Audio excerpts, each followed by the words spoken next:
E quais outros marcadores também são muito importantes? Porque o VO2, por exemplo, é um que eu julgo não óbvio, digamos assim. Porque tem coisas meio óbvias, né? Cintura, circunferência abdominal. Mas o que mais que a pessoa pode ver até para fazer um diagnóstico e entender se ela está no caminho de uma vida longeva e com qualidade, ou se simplesmente vai existir por um longo tempo, mas trancada em casa porque não pode fazer nada? Vou começar talvez por 3 habituais, depois a gente fala alguns de laboratório, talvez. 3 habituais, a gente até conversou no podcast com Wesley. Em terceiro lugar, não fumar. Não fumar, 10 anos a mais de vida. Se você está fumando, você tem que parar. Essa tá fácil, hein, gente? Tá tem que parar. Você tem que parar, pensar e falar, eu tenho que parar de fumar, procurar ajuda. A ajuda aumenta muito a chance de você cessar o tabagismo. Isso é importantíssimo. E aí, só para deixar muito claro, né? O cara pensa que é só cigarro. É vape também. Isso vale pro vape também? Vape, o Bruno ia falar vape. Drogas ilícitas e tudo. Qualquer coisa que você está inalando, possivelmente aumenta o risco de você ter problemas não só cardiovasculares, como diversos tipos de câncer, enfisema pulmonar, piora de qualidade de vida, você deixa de sentir o gosto das coisas, fumar é inegociável, assim, talvez a grande intervenção que a gente... Inclusive, eu ganhei esse livro de um paciente na dedicatória, ele escreveu para mim, assim, pro médico que me ajudou a parar de fumar. Muito obrigado. Que legal. Na hora que eu li isso, me deu um arrepio, assim, do tanto que isso eu acho que é uma coisa importante. E segundo, ter força. Se você tem força, isso é importantíssimo. Força muscular é um baita dado de saúde. Quanto mais força você tem, mais tempo você vai viver. E, em primeiro lugar, sua capacidade física aeróbica. Eu consigo clinicamente ver isso? Bom, se eu conversei com o Wesley, eu já sei que o Wesley tem uma capacidade física boa, sem avaliar um laboratório dele. Só de conversar com ele. Isso clinicamente você consegue ver. Mas tem coisas que são laboratoriais. Você acaba dosando no sangue. Uma super simples que você consegue ver é medida de colesterol LDL, que é tal do colesterol ruim. Tem muita desinformação na internet sobre isso hoje. Mas colesterol LDL está muito... É bem claro como fator causal para o desenvolvimento de doença coronariana e AVC. Quanto mais alto o seu colesterol LDL, independente dos outros dados, maior a sua chance de desenvolvimento de doença cardiovascular a longo prazo. A gente faz um produto de LDL vezes idade. Quanto maior esse produto, maior a sua chance de ter. Quer dizer que você vai ter? Não, você pode ser um sortudo e não vai ter, mas você aumenta a chance. Outra, pressão arterial. Hipertensão arterial é assustadoramente subdiagnosticado, porque a gente tem uma cultura que pressão alta dá dor de cabeça, e não dá, é uma doença assintomática. Ela sobe a pressão, eu já peguei paciente com 30/20 de pressão. Caramba, cara. E assintomática de alta. Assim, não, pelo amor de Deus, eu tenho que ir pro hospital. Eu era residente uma bomba relógio. Caramba. Sim, isso já vira um problema, vira um problemaço, digamos assim. Isso é fácil de diagnosticar. Se você faz o periódico todo ano e mede a sua pressão, você consegue ver. E 50% das pessoas que têm hipertensão não sabem que tem. Dá pra passar na farmácia e medir, né? Os caras cobram R$5 pra medir. Qualquer farmácia. Muito simples. Medir o seu comportamento glicêmico. Tem pessoas que têm características genéticas que, per si, já vão aumentar a sua glicemia. Existe, talvez, alguns tipos de diabetes que têm componente genético. E o próprio colesterol também tem um componente genético importante. Eu tenho triatleta, mulher que faz maratona em 2 horas e 45, que tem LDL aumentado no consultório. Você fala assim, treina mais? Come direito, 8% de gordura? Então, existe um fator genético nessas coisas da mesma forma. Lembrando, a gente é feito para ter a reprodução aos 30 a 35 anos de idade. A doença cardiovascular vai manifestar depois disso. Ou seja, o gene passa. Ele passa de geração para geração, o gene de ter colesterol aumentado e tudo mais. O Peter Attia gosta muito de falar sobre a ApoB, né? A apolipoproteína B é como se fosse a capinha de celular que está ao redor do LDL. Ela parece ser um marcador um pouco mais específico. Por que a gente fala sobre LDL? Eu gosto de falar mais sobre LDL no Brasil, que é mais fácil de você dosar. Nos Estados Unidos a ApoB está muito, talvez aqui em São Paulo é muito fácil de dosar, a gente acaba dosando para os nossos pacientes no consultório, mas não é todo lugar que tem para dosar aqui no Brasil. Então a gente transfere essa informação para o colesterol LDL, que é o colesterol ruim, entre aspas. É ruim de chamar de colesterol ruim, mas a gente usa isso. Outro dado importante, da mesma forma, a gente acaba avaliando é triglicérides. E triglicérides a gente não tem muita medicação que ajuda a reduzir, não. Até reduz, mas fácil, né, gente?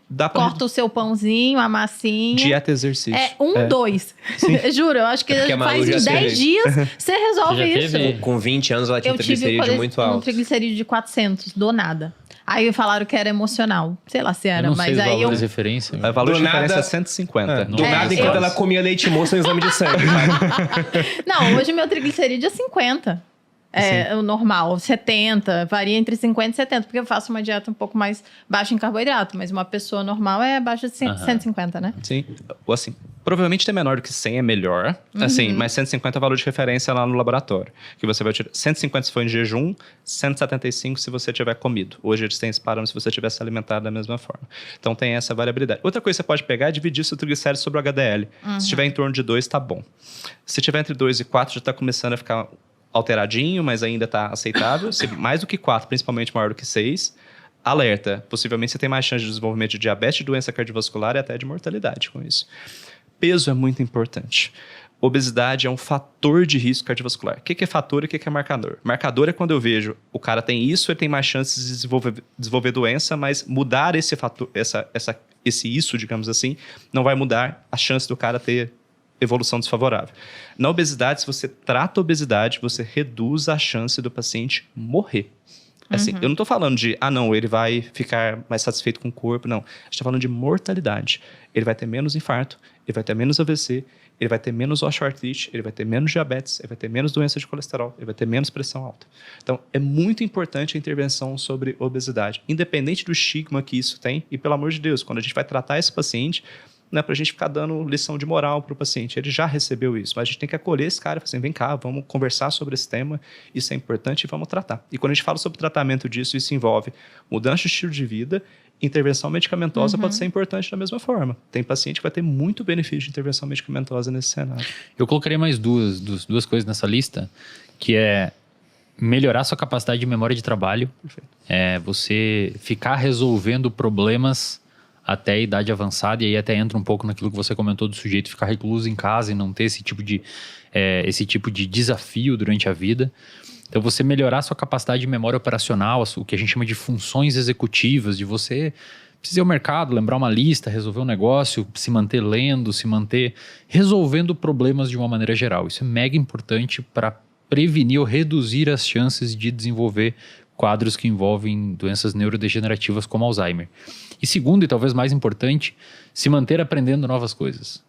A gente tem estudos mostrando, por exemplo, que aprender uma nova língua reduz significativamente as chances de você desenvolver doença de Alzheimer, porque você treinou, exercitou o seu cérebro por meio de uma coisa que a gente chama de neuroplasticidade, que é a mudança da comunicação neuronal devido a um aprendizado que você obteve. Então, pessoas que aprendem mais coisas, instrumento musical, uma nova língua, uma nova habilidade que seja, mesmo que seja uma habilidade motora, se mantém ativo cognitivamente lendo, mesmo que seja notícias, e se manter de alguma forma fazendo quadrinhos, palavra cruzada, você manter o seu cérebro ativo é tão importante quanto manter os seus músculos ativos em termos de doenças neurodegenerativas. Então eu sei que a gente tem uma cultura de tipo assim, vou me aposentar, vou descansar, vou parar um pouco com as minhas atividades intelectuais, mas é mega importante que você tenha esses hábitos na idade avançada. E é bem interessante também, considerando longevidade com qualidade do ponto de vista cognitivo e intelectual, que você tem uma variabilidade de leituras. Existem até alguns estudos se eu não me engano, com as freiras de Notre Dame, mostrando que, dependendo do nicho de feiras que você avaliar a incidência e a prevalência de doenças de Alzheimer, elas têm mais chance de desenvolver isso do que a população normal, quando você faz um match por idade e controla.